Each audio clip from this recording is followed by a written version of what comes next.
War on Ukraine has had a significant impact on the global economy.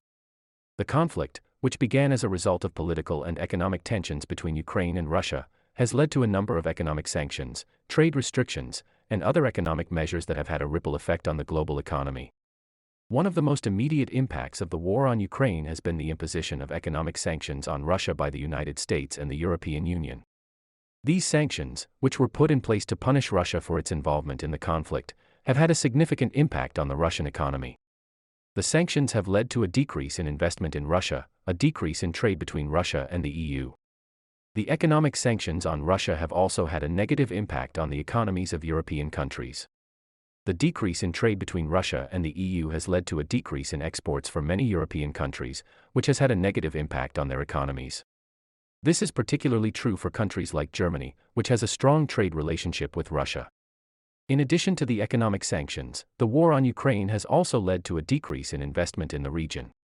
Investors are hesitant to invest in a country that is in the midst of a war, and this has led to a decrease in foreign direct investment in Ukraine. This, in turn, has had a negative impact on the Ukrainian economy, which is already struggling with a high level of debt and a large budget deficit.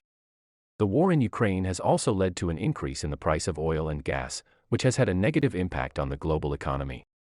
The conflict has led to a decrease in the supply of oil and gas from Russia, which is one of the world's largest producers of these resources. This has led to an increase in the price of oil and gas, which has had a negative impact on the global economy, as many countries rely on these resources for their energy needs. The war in Ukraine has also led to an increase in the number of refugees. This has put a strain on the economies of countries that are hosting these refugees, as they have to provide for their basic needs such as food, housing, and healthcare. It also has a negative impact on the economies of the countries from which the refugees are fleeing. Europe. The toll is already immense in Ukraine. Unprecedented sanctions on Russia will impair financial intermediation and trade, inevitably causing a deep recession there. The ruble's depreciation is fueling inflation, further diminishing living standards for the population. Energy is the main spillover channel for Europe, as Russia is a critical source of natural gas imports. Wider supply chain disruptions may also be consequential. These effects will fuel inflation and slow the recovery from the pandemic. Eastern Europe will see rising financing costs and a refugee surge. It has absorbed most of the 3 million people who recently fled Ukraine, United Nations data show. European governments also may confront fiscal pressures from additional spending on energy security and defense budgets. While foreign exposures to plunging Russian assets are modest by global standards, pressures on emerging markets may grow should investors seek safe havens. Similarly, most European banks have modest and manageable direct exposures to Russia, Caucasus, and Central Asia.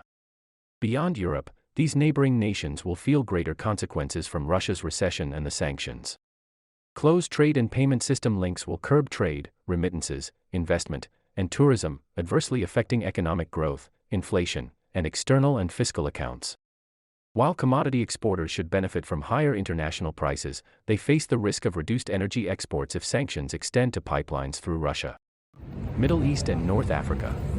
Major ripple effects from higher food and energy prices and tighter global financial conditions are likely. Egypt, for example, imports about 80% of its wheat from Russia and Ukraine. And, as a popular tourist destination for both, it will also see visitor spending shrink. Policies to contain inflation, such as raising government subsidies, could pressure already weak fiscal accounts. In addition, worsening external financing conditions may spur capital outflows and add to growth headwinds for countries with elevated debt levels and large financing needs.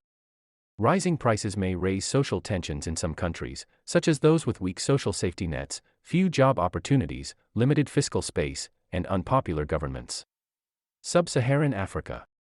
Just as the continent was gradually recovering from the pandemic, this crisis threatens that progress. Many countries in the region are particularly vulnerable to the war's effects, specifically because of higher energy and food prices, reduced tourism, and potential difficulty accessing international capital markets. The conflict comes when most countries have minimal policy space to counter the effects of the shock. This is likely to intensify socio-economic pressures, public debt vulnerability, and scarring from the pandemic that was already confronting millions of households and businesses. Record wheat prices are particularly concerning for a region that imports around 85% of its supplies, one-third of which comes from Russia or Ukraine. Western Hemisphere. Food and energy prices are the main channel for spillovers, which will be substantial in some cases. High commodity prices are likely to significantly quicken inflation for Latin America and the Caribbean, which already faces an 8% average annual rate across 5 of the largest economies: Brazil, Mexico, Chile, Colombia, and Peru. Central banks may have to further defend inflation-fighting credibility. Growth effects of costly commodities vary. Higher oil prices hurt Central American and Caribbean importers, while exporters of oil, copper, iron ore, corn, wheat, and metals can charge more for their products and mitigate the impact on growth. Financial conditions remain relatively favorable, but intensifying conflict may cause global financial distress that, with tighter domestic monetary policy, will weigh on growth. The United States has few ties to Ukraine and Russia, diluting direct effects, but inflation was already at a 4-decade high before the war boosted commodity prices. That means prices may keep rising as the Federal Reserve starts raising interest rates. Asia and the Pacific. Spillovers from Russia are likely limited given the lack of close economic ties, but slower growth in Europe and the global economy will take a heavy toll on major exporters. The biggest effects on current accounts will be in the petroleum importers of ASEAN economies, India, and frontier economies including some Pacific islands. This could be amplified by declining tourism for nations reliant on Russian visits.